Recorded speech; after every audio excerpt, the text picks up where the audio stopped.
Hello everyone, welcome to Study Life. This is the third lecture of control and coordination, and we are understanding the different systems. We are understanding nervous system. We are understanding how the structure of neuron is. So until the previous module, we have covered entire thing, everything about neuron. In this module, we will have to cover what is called as the human nervous system. Yes, my dear students, now when we talk about human nervous system basically is consisting of three major parts, as you can see here. Now the very first part is what is called as the central nervous system, which is also called as CNS. So इसको हम लोग लिख सकते हैं central nervous system. Yes. Second is called as the PNS, which is called as the peripheral nervous system. You must have studied all of these things in the lower classes. So peripheral nervous system, and ANS stands for autonomic nervous system. अभी हम लोग को क्या पढ़ना है? अभी हम लोग को सबसे पहला CNS के बारे में पढ़ना है, that is central nervous system. Now जब भी हम लोग सेंट्रल नर्वस सिस्टम के बारे में बात करते हैं तो मेनली दो चीज़ें हमको ध्यान देनी है. सबसे पहला एक आता है उसके अंदर ब्रेन, एंड दूसरा is what is called spinal cord. Now spinal cord will be understanding in the subsequent lectures. Today let's understand the entire structure of the human brain. Now when we talk about human brain is enclosed skull, right? This is the skull, and the skull in biology or in scientific terms is called as cranium. Dear students, so cranium is the covering which is protecting the brain. ना only cranium या ये जो school है क्या यही protect कर रहा है? The answer is no. There are multiple layers and these layers are also responsible for protection of the brain. So therefore, when we talk about protection, when we talk about the brain, apart from cranium or apart from skull, there are also three more layers जिसके बारे में हमको बात करना ज़रूरी है. Collectively उन layers को आप बोलते हो meninges. Very very important. Meninges. Meninges तीन इंपॉर्टेंट लेयर्स में डिवाइडेड है. नाउ लेफ्ट साइड में you have a diagram in front of you. So now let's first understand what is the first layer which is called as a dura matter. Now dura matter is very very tough and non-vascular, students. What do you mean by non-vascular? Non-vascular meaning that it does not have a blood supply. Okay उसके पास blood vessels नहीं होते, उसके पास उसका खुद का blood supply नहीं है, and it is separated from the second layer with the help of one little small space which is called as the subdural space. Subdural space. Now subdural space is the area or a region which separates the first layer which is called as the dura matter with the second layer which is called as the arachnoid matter. तो मान लो ये dura है और इधर second layer है जो जिसको आप बोलते हो एरिकनॉइड. सो इन दोनों के बीच में there is a small space which is called as the subdural space. Always remember, जब भी हम लोग ह्यूमन बॉडी के बारे में बात करते हैं और कभी भी अगर आप कैविटी के बारे में सुनते हो या फिर एक हॉलो एम्प्टी स्पेस के बारे में सुनते हो, that space is never empty. okay, it is always filled with some or the other type of fluid, and that fluid which is now present in the subdural space is what is called as serous fluid. yes, so dura mater का तो बात कर लिया. Second topic के बारे में हम लोग बात करें, called the arachnoid matter. Now arachnoid matter, as you can see, it is the middle most layer, and again it is non-vascular. It also doesn't have any blood supply. It has a web-like appearance. Can you see this? Can you see here? Look at the diagram, students. Can you see a web-like appearance? Work is created. So arachnoid matter का जो appearance है, that is web-like. Again arachnoid matter और next layer के बीच में वापस space है, and that space is called as subarachnoid space. Now again this space is also filled with some fluid which is called as CSF. Last lecture में हम लोगों ने CSF के बारे में थोड़ा सा पढ़ा था. CSF stands for cerebro spinal fluid. In this lecture we will be understanding CSF in more details, but CSF से वो पूरा लेयर भरा होता है. थर्ड लेयर जो है which is called as the pia matter or pia matter. Now it is the innermost layer. Can you see this orange layer? This is the innermost layer and it is highly vascular. So this is one distinguishing feature between the meninges layers. okay, distinguishing features है. distinguishing feature मतलब क्या कि जो दो layer से अलग है, because दोनों लेयर नॉन वैस्कुलर थे, बट ये लेयर के बारे में अगर हम लोग बात करें तो इट इज़ हाईली वैस्कुलर, मतलब it will have a blood supply. and this layer is in close contact with the CNS because directly now brain is attached. You can see here, this is the brain, this is the brain, so direct connection hai with the brain. Yes. Now when we talk about CSF, okay, because it is present in the subarachnoid space, so what is the basic function of the CSF, how the CSF looks, वो भी हमको समझना है. तो CSF is a lymph like, it is a fluid like which is secreted by one type of a tissue or an area which is called as the choroid plexus. You must remember this, very very important. Okay, it is secreted by the choroid plexus and it, इसके ना locations दो है, primarily दो जगह पे ये present होता है. एक है ventricles and दूसरा है central canal of the spinal cord. ठीक है ना. what is central canal, where is it present, what is the function, we will understand जब हम लोग spinal cord के बारे में बात करेंगे. बट अभी हम लोग समझ लेते हैं ventricles. ब्रेन के अंदर ना गाइज कुछ कुछ जगह पे ना हॉलो स्पेसेस है. ओके, मैं उसका डायग्राम आपको बताऊंगा. सो ब्रेन के अंदर कुछ कुछ जगहों पे हॉलो स्पेसेस है और वो जो हॉलो स्पेसेस प्रेजेंट है ना उसको आप बोलते हो ventricles. So again hollow spaces है मतलब वो खाली रहने वाले हैं नहीं, मतलब डेफिनेटली उधर भी कोई ना कोई फ्लूइड प्रेजेंट है and that fluid which is present in the ventricles is what is called as the cerebrospinal fluid. So cerebrospinal fluid is secreted by one type of cells which are called as ependymal cells. Yes, ependymal cells are the cells which secretes the CSF. What is the basic function? The very basic function of the CSF is it will act as a shock absorber. Yes, सबसे पहले मतलब अगर मान लो brain को कोई अगर अचानक से झटका लगता है तो शॉक को एब्जॉर्ब करने का सबसे मेजर काम वो करता है. It will prevent the brain from mechanical injuries. अगर कुछ ब्रेन डायरेक्टली अगर आपका स्कल कहीं पे हिट हो जाता है, कोई वॉल को लग जाता है, कुछ हो जाता है, सो डायरेक्ट ब्रेन तक डैमेज इतना जल्दी नहीं पहुंचता बिकॉज जो शॉक है, जो झटका मिला है उसको सबसे पहला CSF ने एब्जॉर्ब कर दिया है और साथ ही साथ CSF will also make sure कि ब्रेन को कोई ज़्यादा डैमेज ना हो. ठीक है. It also maintains the constant pressure inside the cranium because see there is a constant pressure because it is completely enclosed structure, so therefore there is always constant pressure which is maintained and वो constant pressure maintain करने का जिम्मेदारी भी CSF का होता है. Yes, it also helps in exchange of nutrients and waste. nutrients and waste को भी exchange करने में काफ़ी ज़्यादा helpful है. it will prevent the brain from desiccation. Now what is desiccation my dear students? Desiccation is drying off. Brain को completely hydrated रखने का काम CSF करता है. It will not allow the brain to dry off. Completely पानी absorb हो जाएगा, completely पानी निकल जाएगा, ऐसा कभी नहीं होगा. So it will prevent the brain from getting desiccated. CSF is highly alkaline fluid. इसका pH ज़्यादा है. इसका स्पेसिफिक ग्रेविटी इज 1.005, ये आपको याद रखना है, very very important. And the total volume of CSF which is present in the entire nervous system is about 100 to 120 ml. सो 100 से 120 ml तक ही CSF प्रेजेंट है पूरे के पूरे CNS में. CNS जब मैं बात करता हूँ ना, जब मैं CNS का बात करता हूँ मतलब दो ही जगह पे ये मेनली प्रेजेंट है. ठीक है. सबसे पहले ये प्रेजेंट है वेंट्रिकल्स में. ठीक है, वेंट्रिकल्स और साथ ही साथ it is also present in the sub arachnoid space. ठीक है. And next it is also present in the central canal. Central canal कहाँ पे, जैसे कि मैंने बताया, it is present in the spinal cord. तो यही दो जगहों पे the total volume which is present is about 100 to 120 ml. This is the total number of volume which is present in the CNS. Yeah. Now when we talk about the exact brain, because देखो हम लोगों ने school के बारे में बात कर लिया, हम लोगों ने 3 अलग अलग लेयर्स के बारे में बात कर लिया है. अभी हम लोग को जानना है कि एग्जैक्टली ब्रेन के कंपोनेंट्स क्या है, ब्रेन के पार्ट्स क्या है. सो नाउ लेट्स अंडरस्टैंड ब्रेन. ठीक है. जब भी हम लोग ब्रेन के बारे में बात करते हैं तो brain guys is divided into 3 parts. I hope you are able to see this chart in front of you. So the very first part of the brain is called as the forebrain, the next is called as the midbrain, and the third is called as the hindbrain. ठीक है. तो forebrain is the frontal most part of the brain, midbrain is the middle, and the hindbrain is the back side. So 3 different parts of the human brain.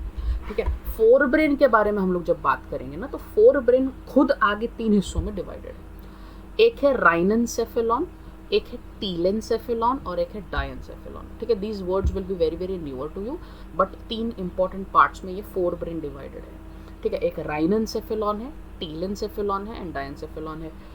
Four brain जो है ना, fore brain, it is also called as prosencephalon, ठीक है। Fore brain is also called as prosencephalon. And जैसे कि मैंने बताया, rhinencephalon is actually called as the olfactory lobe, ठीक है। Sir what is olfactory lobe, हम लोग इसके बारे में डिस्कस करने वाले हैं। Telencephalon is actually the cerebrum, okay, and diencephalon is divided further into three parts. One is epithalamus, thalamus and hypothalamus. तो देखो कितना इलेबोरेट डिवीजन है, कितना इलेबोरेट डिवीजन है। तो मतलब क्या हो रहा है कि फोर ब्रेन है, फोर ब्रेन के अंदर उसके खुद के तीन पार्ट्स है। अब ये खुद के जो तीन पार्ट्स ये प्रेजेंट है फोर ब्रेन के, ये तीन पार्ट्स के साथ साथ डायनसेफेलॉन के और तीन पार्ट्स है, ठीक है। So fore brain is called as prosencephalon which is divided into three parts. One is called as rhinencephalon, telencephalon, diencephalon. Rhinencephalon is olfactory lobe, telencephalon is cerebrum, diencephalon is again divided into three parts, epithalamus, thalamus and hypothalamus, ठीक है। Mid brain के बारे में अगर हम लोग बात करें ना, मिड ब्रेन के बारे में अगर बात करेंगे तो मिड ब्रेन दो चीज़ों में डिवाइडेड है. Mid brain is also called as mesencephalon. कैसे याद रखोगे, MM, ठीक है. सो मीजेंसेफेलॉन दो हिस्सों में डिवाइडेड है. One is called as crura cerebri, ठीक है. इतना भी अगर आप याद रखोगे तो सफिशिएंट है. And next is called as corpora quadrigemina, ठीक है. Crura cerebri and corpora quadrigemina are the two different parts of the mid brain. Hind brain में अगर जाएंगे तो hind brain is called as rhombencephalon, okay, which is again divided into two parts. One is called as metencephalon and myelencephalon. So myelencephalon and metencephalon are the names of the hind brain के components. metencephalon दो हिस्सों में वापस divide करता है. One is called as cerebellum and pons varoli or varoli, and myelencephalon is actually medulla oblongata. So मतलब hind brain में कितने कंपोनेंट है, 3. मिड ब्रेन में कितने कंपोनेंट है, 2. फोर ब्रेन में कितने कंपोनेंट है, 3. सो मतलब टोटल इतना सारा कॉम्प्लेक्स नेचर है ब्रेन का, और हम लोग को हर एक पार्ट डिटेल में पढ़ना है. सबसे पहले हम लोग जानते हैं फोर ब्रेन के बारे में, ठीक है. Fore brain, the very first region in the fore brain is the olfactory lobe. Now olfactory lobe is primarily responsible for the sense of smell. Please keep this in mind, ठीक है. Smell olfaction जिसको आप बोलते हो, the sense of smell is looked upon by the olfactory lobe. But अगर humans का बात करो ना, तो इज हाईली रिड्यूस्ड. मतलब ज़्यादा लॉन्ग डिस्टेंस तक ह्यूमंस स्मेल नहीं कर सकते, unlike dogs. Dogs have a very good ability of olfaction और smelling, you must know this. So therefore humans के अंदर उतना अच्छा एबिलिटी नहीं है, एंड देयरफॉर ह्यूमंस के अंदर जो ऑल्फैक्टरी लोब्स है, जो ये स्मेल को डिटेक्ट करते हैं, वो काफ़ी ज़्यादा रिड्यूस्ड है, ठीक है. It consist of two important regions. One is called as olfactory tract, another is called as olfactory bulb. ऐसे दिखता कैसे पता है, this is an olfactory bulb मान लो, ठीक है. तो इसका ऐसा, तो दिस इज अ ट्रैक, ठीक है. सो इसको आप बल्ब बोलते हो, इसको आप ट्रैक बोलते हो. Together it is called as the olfactory part of the forebrain, so which is completely responsible for the smell. It is located somewhere here, yeah, somewhere here, जो smell को direct detect करता है and it puts into the brain. So that is the short and crisp information what we have about olfactory lobes. Now when we talk about cerebrum, now cerebrum के बारे में अगर मैं बात करूँ, accounts to about 85% of the total human brain. जो 85% है वो cerebrum का है, which is again divided into two parts.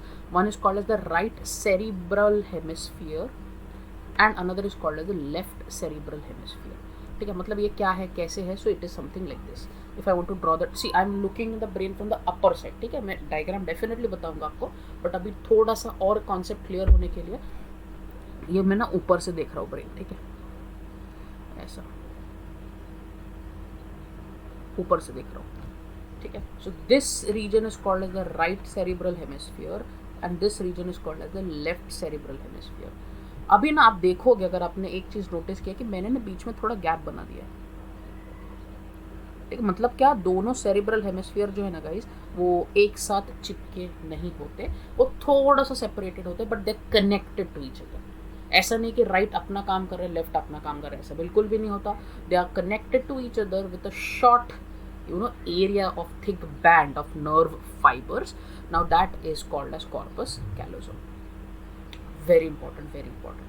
सो मतलब क्या, the right cerebral hemisphere and the left cerebral hemisphere is connected to each other with the help of corpus callosum. Yes my dear students, now corpus callosum क्या make sure करेगा कि दोनों जो lobes है cerebrum के, जो दोनों areas है, वो कोऑर्डिनेटिंगली फंक्शन कर रहे हैं, दोनों ऑटोनॉमी नहीं है कि भाई राइट अलग काम कर रहा है, लेफ्ट अलग काम कर रहा है, ऐसा नहीं होगा, दोनों कोऑर्डिनेशन में काम करेंगे। बट यस डेफिनेटली मैं यहाँ पे एक चीज़ बोलना चाहूँगा कि जो राइट पार्ट होता है ब्रेन का, उसके सारे nerves are going to the left side of the body.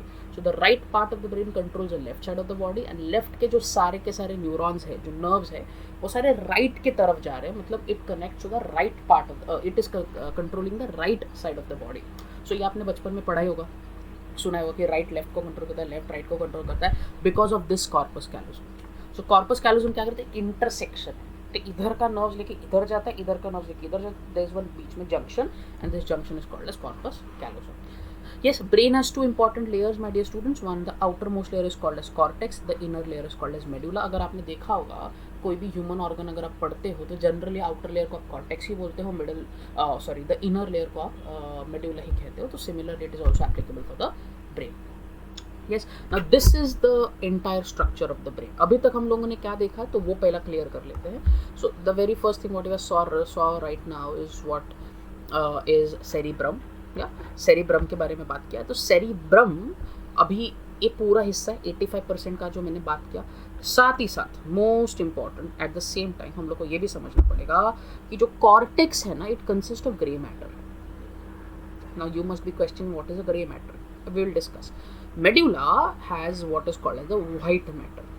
ठीक है, अभी आपने न्यूरॉन का स्ट्रक्चर पढ़ा, ठीक है, हम लोगों ने न्यूरॉन का स्ट्रक्चर डिस्कस किया है। तो जो साइटोन या सेल बॉडी होता है ना, वहाँ पे निसल ग्रेन्यूल्स होते हैं, अगर आपको याद रहेगा, ठीक है, राइबोप्रोटीन कॉम्प्लेक्सेस न्यूरोट्रांसमीटर सिंथेसाइज करता है। सो वो जो निसल ग्रेन्यूल है ना, निसल ग्रेन्यूल की वजह से सेल बॉडी का कलर थोड़ा डार्क हो जाता है, ठीक है, and it appears to be greyish, you know, little bit. So cortex का जो हिस्सा है ना, वहाँ पे काफ़ी ज़्यादा साइटॉन्स है या काफ़ी ज़्यादा सेल बॉडी है, and because of that cortex is also called as grey matter, because उसका कलर थोड़ा डार्किश हो जाता है। एंड मेड्यूला को जो एक्सॉन्स है हमारे, axons, so axons appear to be whitish in colour as compare to the cyton, and therefore medulla is also called as white matter. So मतलब outer layer has grey matter and inner layer is called as the white matter. ये चीज़ मैं 10 बार आपको इसलिए बता रहा हूँ because हमको ये चीज़ आगे काम आने वाला है, ठीक है। So keep in mind that outer layer of the cerebrum और the layer of the brain has what is called as the grey matter, and जो इनर लेयर है it has what is called as the white matter. Okay my dear students, now can you see this, okay, can you see this, ये जो elevations आपको दिख रहा है क्या, ये देखो, can you see this elevations? Now this elevations which are present in the brain are what is called as the gyrus, ठीक है, गायरस, और it is also called as the gyri, singular, ठीक है। And can you see this depressions, can you see this depressions? These depressions are called as sulcus or also called as sulci, ठीक है। अभी क्यों जरूरी है? Because it is going to increase the surface area, ठीक है। ये क्या करने वाला पता है? सरफेस एरिया को बढ़ाने वाला है। तो एलिवेशंस जो ब्रेन के हैं उनको आप गायरस बोलोगे, जो डिप्रेशन है ब्रेन का उसको आप सल्कस बोलते हो। तो टोटल मेरे पास ना 3 मेजर टाइप के सल्कस प्रेजेंट है जो ब्रेन को सेपरेट कर देते हैं, ठीक है। ब्रेन को जो सेपरेट कर देते हैं, ऐसे 3 मेजर सल्कसेस है मेरे पास। सबसे पहला है what is called the central sulcus which separates the frontal and the parietal lobe. Now you must be asking what is the parietal lobe, what is the frontal lobe? So frontal is this, okay, frontal is this. Now parietal is this region. So frontal और parietal को जो separate करता है it is called as the central sulcus. I'll show you in the diagram where the central sulcus is. This, ठीक है, central separate करे तो frontal lobe को एंड ऊपर वाले हिस्से को जो सेपरेट कर देता है उसको आप बोलते हो central sulcus. Parieto-occipital sulcus or parietal occipital sulcus it will separate the parietal lobe and the occipital lobe. The parieto-occipital sulcus I hope you can see here. ठीक है सर, occipital कहाँ पे? parietal तो यहाँ पे मैंने बता दिया और occipital पीछे है। So बीच वाला हिस्सा और पीछे वाले हिस्से को जो सेपरेट कर देता है उसको आप बोलते हो parieto-occipital sulcus।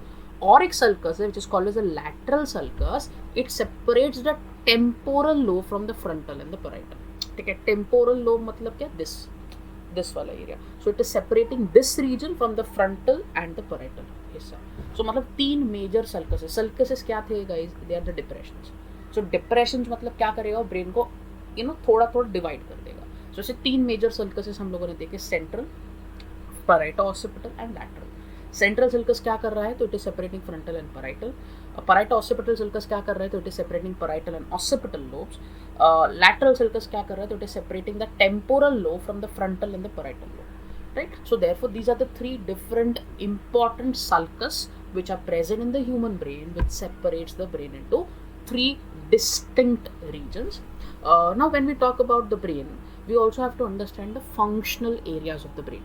फंक्शनल एरियाज मतलब क्या कि कौन सा हिस्सा, कौन सा लोब ब्रेन का क्या फंक्शन करता है, ये भी तो जानना काफ़ी ज़रूरी है. So now when you see here, you look at this image, frontal lobe is generally associated with reasoning, planning, parts of the speech, movement, emotion, problem solving. So frontal lobe generally ये चीज़ों में काफ़ी ज़्यादा active है. Temporal lobe के बारे में अगर बात करूँगा तो it is associated with perception, recognition, auditory stimuli, memory and speech. So यहाँ पे ना 2 इंपॉर्टेंट हिस्से भी होते हैं जो मैं यहाँ पे मेंशन करना चाहूँगा, which is called as Broca's area and Wernicke's area.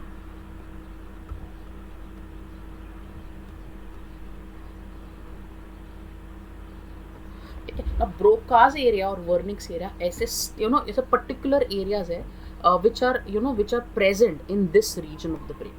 ठीक है, ये जो पूरा सैजिटल सेक्शन है ब्रेन का, उसके अंदर ये लोग प्रेजेंट होते हैं. And they are also responsible for auditory and visual reflexes. They are also responsible for movement, understanding, critical thinking and all of that are very very important. At the same time, parietal lobe के बारे में अगर बात करूँ तो it is associated with sensory perception, integration such as touch, pressure, temperature, important for understanding and spatial orientation, कि आप कहाँ पे हो, कैसे हो, movement, coordination, information processing. Occipital lobe is responsible for vision. ठीक है, देखने में काफ़ी इंपॉर्टेंट है. सो मतलब अलग अलग एरियाज ब्रेन के अलग अलग काम ऑलरेडी उन्होंने डिस्ट्रीब्यूट कर दिए हैं. सो मतलब फ्रंटल के बारे में बात करूँ तो कुछ सेट ऑफ फंक्शंस वो परफॉर्म कर रहा है. पैराइटल लोब के बारे में बात करूँ तो कुछ सेट ऑफ फंक्शंस वो परफॉर्म कर रहा है. अगर मैं ऑसिपिटल लोब के बारे में बात करूँ तो वो कुछ और फंक्शंस परफॉर्म कर रहा है. मतलब क्या, जो ब्रेन के सारे फंक्शंस हैं वो काफ़ी ज़्यादा डिवाइडेड है. Right? Now coming to the third part of the forebrain. You remember there are 3 parts in the forebrain.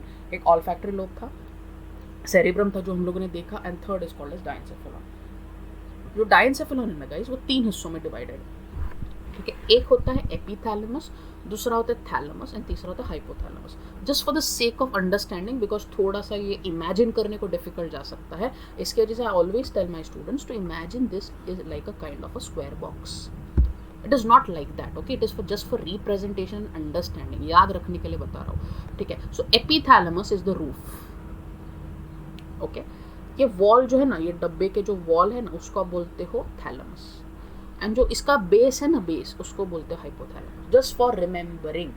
And पूरे स्ट्रक्चर को आप बोलते हो डायनसेफेलॉन. राइट? तो डायनसेफेलॉन जो है वो 3 हिस्सों में डिवाइडेड है. अपर रूफ को क्या बोलोगे? एपिथैलेमस बोल दोगे. बेस को क्या बोलोगे? हाइपोथैलेमस बोल दोगे.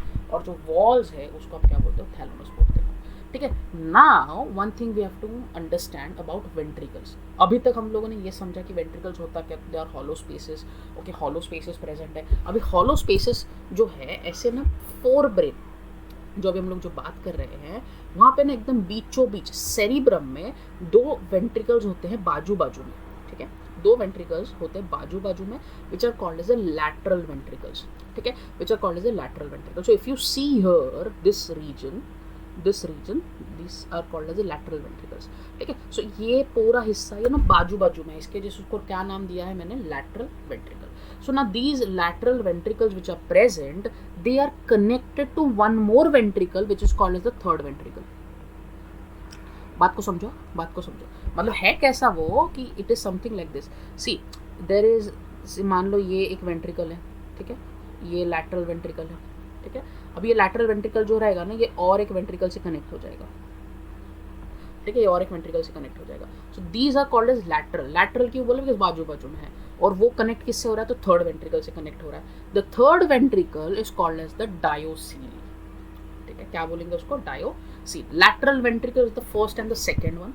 तो थर्ड वेंट्रिकल उसके नीचे है which is called as a diocoel. अभी ना इनके बीच में कनेक्शन है, सुनो जरा बात को सुनो, ये दोनों वेंट्रिकल, ये जो तीसरा वेंट्रिकल उसके बीच में, कैन यू सी दिस, जो मैं अभी हाईलाइट कर रहा हूँ, there is a connection, it is a small tube and that tube is called as foramen of Monro. क्या बोलेंगे हम उसको, foramen of Monro. So foramen of Monro क्या करता है, लैटरल वेंट्रिकल्स को थर्ड वेंट्रिकल के साथ कनेक्ट कर देता है, सिंपल, थर्ड वेंट्रिकल से कनेक्ट कर दिया। तो थर्ड वेंट्रिकल के साथ जब कनेक्ट करते हैं तो जो कनेक्शन है उसको बोलते हैं फोरामेन ऑफ मोनरो, ठीक है ना। एपिथैलेमस, ठीक है, जो रूफ है, रूफ, ठीक है, is again has two components, one is called as the choroid plexus. Do you recollect what was the function of choroid plexus my dear students, याद करो जरा, याद करो, yes, CSF, it is responsible for formation of CSF, ठीक है। And at the same time जो pineal gland होता है ये एक दूसरा कंपोनेंट है। Sir, now what is penile gland? Penile gland is the very small gland which is present in the epithalamic area, ठीक है ना। ये एपिथैलेमस के एरिया में ये जो ग्लैंड प्रेजेंट है मेनली दो हार्मोन रिलीज करता है, ठीक है। सबसे पहला है मेलाटोनिन एंड दूसरा है serotonin. Melatonin is actually responsible for sleep, ठीक है, पूरे स्लीप को कंट्रोल करता है, नींद आ रहा है नहीं आ रहा है, तो सारा का सारा जो वो जो रेगुलर रिदम है आपके स्लीप का वो मेलाटोनिन कंट्रोल करता है। और सेरोटोनिन क्या है, सेरोटोनिन क्या है, serotonin is normal regular activities, ठीक है, नॉर्मल मेटाबॉलिक एक्टिविटीज को कंट्रोल करने का काम सेरोटोनिन करता है, ठीक है। Serotonin is also very very important for emotions, emotions में काफ़ी ज़्यादा इंपॉर्टेंट हार्मोन कहलाता है ये। So melatonin and serotonin are the two important hormones which are released by the pineal gland. The question might come, where is the pineal gland located? The answer is epithalamus. बात समझ में आ रहा है ना। मैंने देखो, मैंने एपिथैलेमस के बारे में बात किया, मुझे अभी क्या समझना है, तो I have to understand the lateral walls which are called as thalamus. Now lateral thalamus का function क्या पता है, there are different parts of the brain which are connected to each other by RAS. Now what is RAS? RAS is a type of a system which is called as reticular activating system, ठीक है। एक type का system है जो connect करता है आजू बाजू के ब्रेन के सारे हिस्सों को, ठीक है। अभी देखो मैंने ना लैटरल वेंट्रिकल के बारे में बात किया, देखो यहाँ पे मैंने थर्ड वेंट्रिकल के बारे में बात किया, इस इधर और एक वेंट्रिकल है, ठीक है, और एक वेंट्रिकल है। This ventricle is called as a fourth ventricle which is called as a metacoel, ठीक है। थर्ड वेंट्रिकल क्या था, इसको डायोसील बोला था, इसको लैटरल वेंट्रिकल बोला था, इसको मेटासील बोल दिया है। सो नाउ ये कनेक्शन दिख रहा है कि ये कनेक्शन डायोसील और मेटासील, that connection that tube is called as duct of Sylvius और आइटर, ठीक है। वेंट्रिकल्स का पूरा कॉन्सेप्ट ही अलग है गाइस। वेंट्रिकल्स के अंदर से क्या फ्लो हो रहा है, वेंट्रिकल्स के अंदर से क्या फ्लो, यस CSF फ्लो हो रहा है, ठीक है। CSF है तो जो सीधा स्पाइनल कॉर्ड में भी जाता है। फंक्शन तो हम लोगों ने ऑलरेडी उसका बात कर लिया है। सो मतलब क्या कि लैटरल वेंट्रिकल है, foramen of Monro, diocoel, diocoel है, डायोसील को सिल्वियस जो आइटर कनेक्ट करता है, it is going to connect to the metacoel. So these are the 4 ventricles in line, ठीक है। ये इसके अंदर क्या भरा है, तो CSF भरा हुआ है, ठीक है। Before moving on I would like to also introduce about our courses at study life. So different needs of the students have been catered here. So अगर मान लो कि आपको एक फुल कोर्स करना है जो IIT JEE that is engineering के लिए, मेडिकल एंट्रेंस के लिए, नीट है, MST CET, अगर आपको ऐसा फुल कोर्स करना है तो cost of this course is ₹10,000। और अगर आपको मान लो कि आपने कुछ पढ़ाई किया है, उसको आप अभी इवेल्युएट करना है, असेसमेंट रखना है, उसको आपको टेस्ट देखना है कि where do you stand, how much have you been prepared, where are the mistakes, what are the mistakes you are doing, कौन सा कॉन्सेप्ट आपका वीक है, कौन सा कॉन्सेप्ट आपका लैकिंग है, उसके लिए we have test series which covers IIT JEE, NEET and MST CET at just ₹999. We also have chapter-wise micro courses. If you have some doubt in one chapter or 2 chapters, so you want to just specifically cover the concepts of that 1 or 2 chapters, we also have micro courses which covers again engineering, medical and state exam, state entrance exam, which is for just ₹99. I'll highly recommend you to check these courses and I'm sure that they will be benefiting you.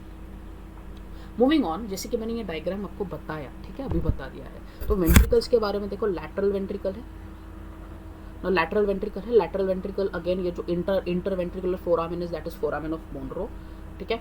वो जो interventricular foramen किसको connect कर रहा है, देखो third ventricle को connect कर रहा है, and third ventricle fourth ventricle को कनेक्ट कर रहा है with the help of cerebral aqueduct और एक्वेडक्ट ऑफ सिल्वियस, बरोबर है, बरोबर। And then final goes to the central canal. Can you see this, central canal कहाँ पे जाने वाला है, is going to go to the spinal cord. Yes my dear students, so देखो कैसा है, lateral ventricle connection, then there is third ventricle diastole, then again connection, and then there is metacele, and then there is central canal.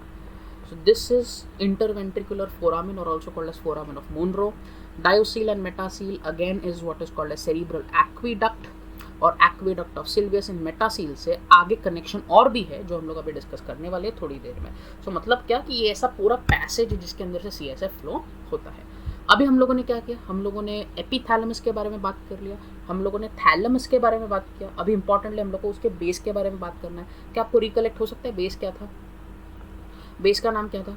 ऐसा square box हम लोगों ने बनाया था, तो इसको एपिथैलेमस बोला था, इसको थैलेमस बोला था, इसको यस वेरी गुड हाइपोथैलेमस बोल दिया था. Hypothalamus is the floor of diencephalon. It maintains homeostasis, that is equilibrium. Body का जो इक्विलिब्रियम स्टेट है वो मेंटेन करता है. And it is also responsible for behaviour control. The way you react, the way you behave, all of that things are controlled by the hypothalamus. Hypothalamus is the one of the most important parts of the entire nervous system. सबसे पूरा nervous system का सबसे important अगर कोई important part रहेगा तो hypothalamus है. एक ही वजह उसके पीछे, because it is a link between nervous and endocrine. ठीक है, हार्मोनल लेवल पे भी कंट्रोल करता है, केमिकल जो लेवल पे कंट्रोल कर रहा है, साथ ही साथ न्यूरोनल लेवल पे भी कंट्रोल करता है. सो नर्वस एंड एंडोक्राइन दोनों सिस्टम्स को पैच करने का काम हाइपोथैलेमस का होता है. इसके सबसे इंपॉर्टेंट पार्ट है ये ब्रेन का.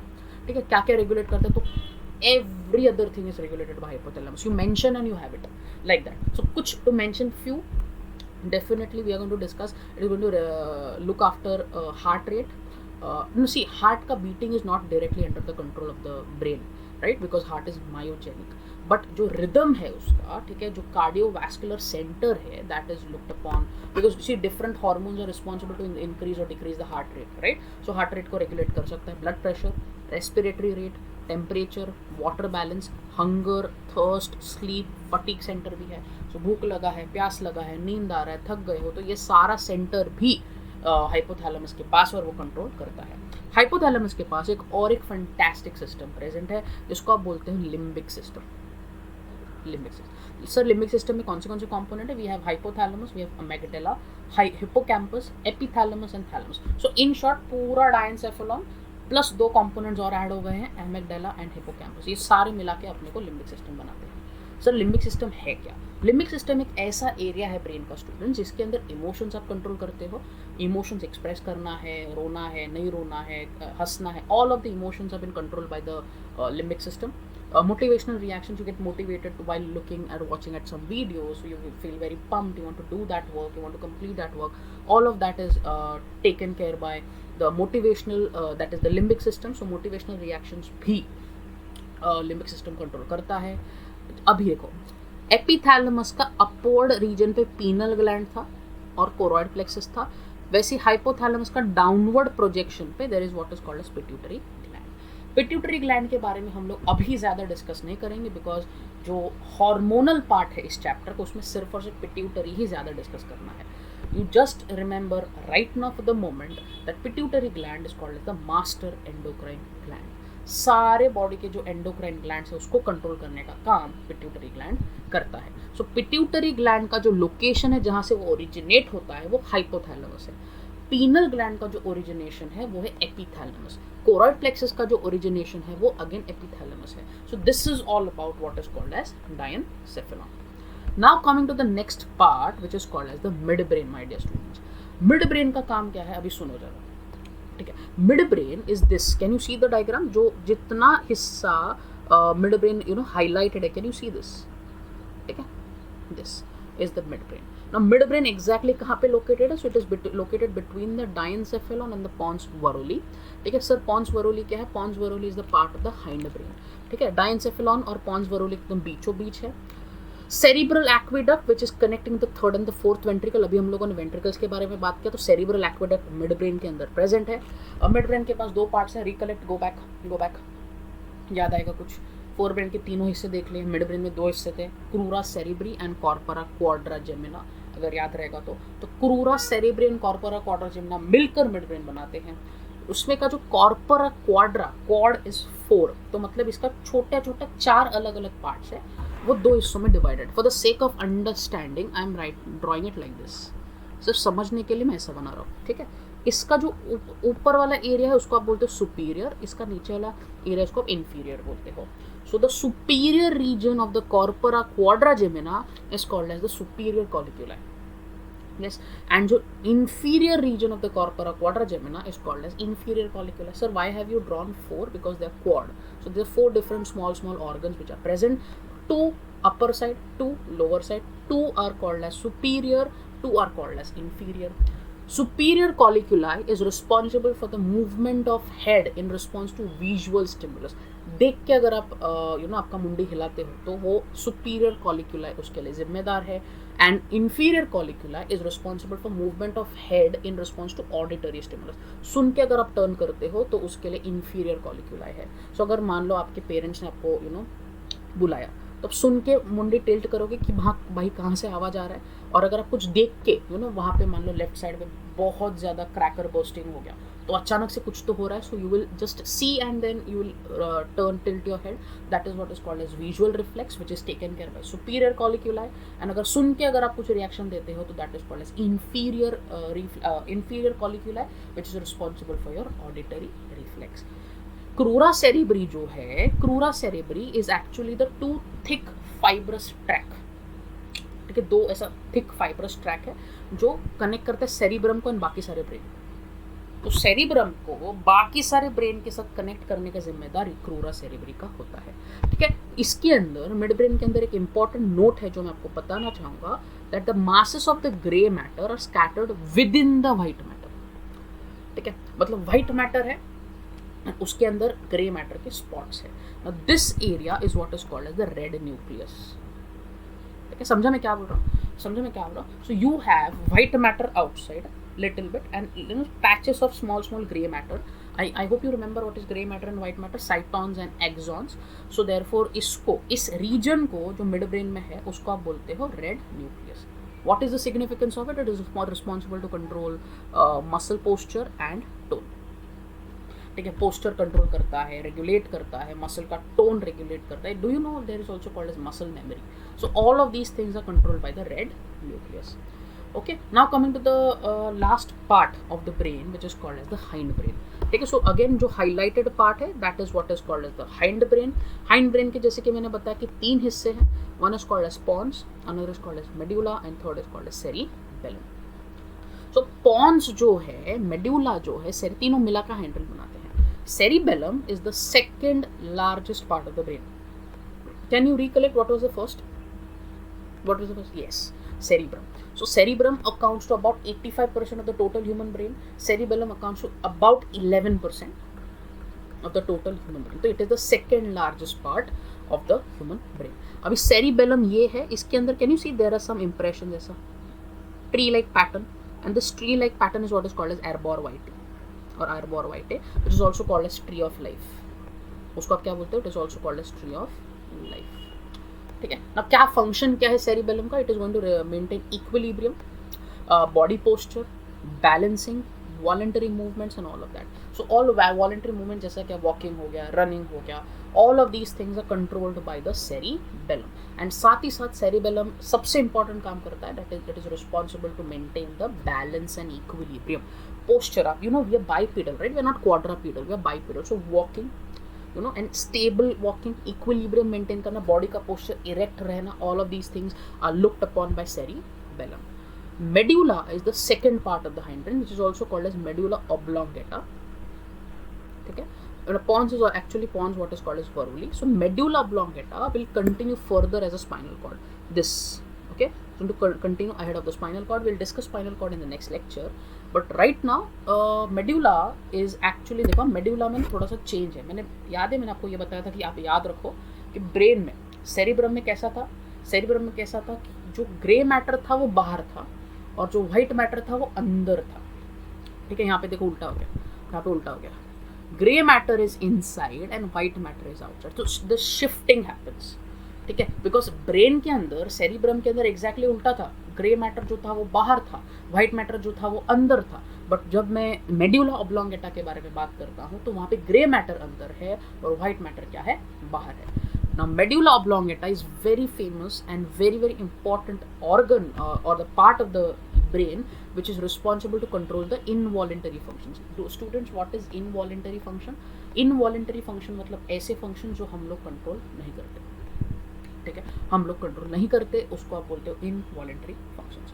ना हम लोग कंट्रोल नहीं करने वाले कौन से फंक्शंस है? Can you say? There is circulation, yes, there is breathing, okay, then there is all the metabolic activities, yawning, sneezing, coughing, all of these things are again involuntary, we do not control them, ठीक है. Breathing हम लोग control नहीं करते, हम लोग circulation अपना हमारा कंट्रोल नहीं करते. So all involuntary function, digestion we don't control. So all of these involuntary functions are taken care by medulla oblongata, ठीक है. सो जैसा वॉलेंटरी फंक्शंस के लिए कैसा है? सेरिबेलम है, वैसे इनवॉलेंटरी फंक्शंस के लिए मेडुला है. बात समझ में आ रही है मैं क्या बोल रहा हूँ? So all of these things are generally constituting the entire working of what is called as involuntary medulla oblongata, ठीक है. Now understand the cavity of the medulla, ठीक है. medulla के अंदर space है which is called as the metacell, you remember, ventricle, ठीक है, ventricle. Now this ventricle or the metacell roof has choroid plexus which secretes CSF, yes, and it has 3 openings for the release of the CSF. See guys, now मान लो कि CSF यहाँ पे पूरा flow हो रहा है, everywhere it is getting flowed, ठीक है, but it has to also go downwards, because पता है CSF कहाँ पे जा रहा था? It was going in the ventricles and it was going the central canal which is in the spinal cord.